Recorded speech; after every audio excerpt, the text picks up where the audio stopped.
राधा स्वामी जी। अक्सर हमारे मन में ये एक बहुत ही गहरा सवाल उठता है कि जिस गुरु से हमने नाम दान लिया, जिस गुरु के हाथों हमने अपना हाथ सौंपा, अगर वह चोला छोड़ दें, अगर वह शारीरिक रूप से हमारे बीच न रहे, तो फिर उस जीव का क्या होगा? क्या वह गुरु आज भी जीवित है? क्या उसका हाथ आज भी हमारे सिर पर है, या फिर हमें किसी नए मार्गदर्शक की तलाश करनी होगी?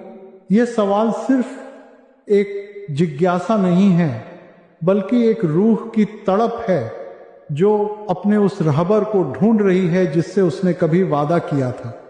आज हम इसी गुत्थी को सुलझाएंगे कि क्या नाम दान देने वाले गुरु कभी मरते भी हैं, या फिर उनका वजूद कुछ ऐसा है जिसे मौत छू भी नहीं सकती।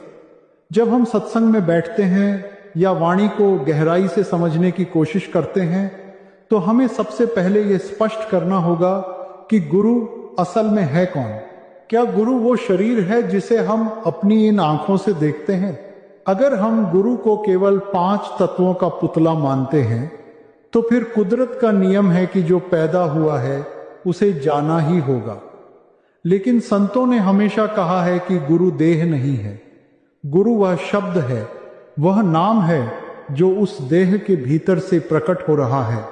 शरीर तो एक चोला है, एक माध्यम है जिसके जरिए वह कुल मालिक की आवाज हम तक पहुंचाता है।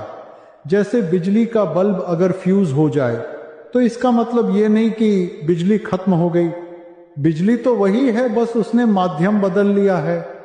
ठीक इसी तरह जब एक पूर्ण गुरु इस दुनिया से जाता है तो वह कहीं गायब नहीं होता, वह अपनी जिम्मेदारी नहीं छोड़ता। जिन रूहों ने पिछले गुरु से नाम लिया था, उनके मन में यह दुविधा आती है कि अब हमारा क्या होगा, हमें अब किससे जुड़ना चाहिए। यहाँ एक बहुत ही बारीक मनोवैज्ञानिक और रूहानी पहलू है। जब आप किसी पूर्ण संत की शरण में आते हैं और वह आपको नाम की बख्शिश करता है, तो वह एक रूहानी सौदा होता है। वह उस वक्त यह वादा करता है कि वह आपको सचखंड तक लेकर जाएगा। यह वादा किसी शरीर का नहीं, बल्कि उस कुल मालिक का होता है जो उस गुरु के रूप में काम कर रहा था।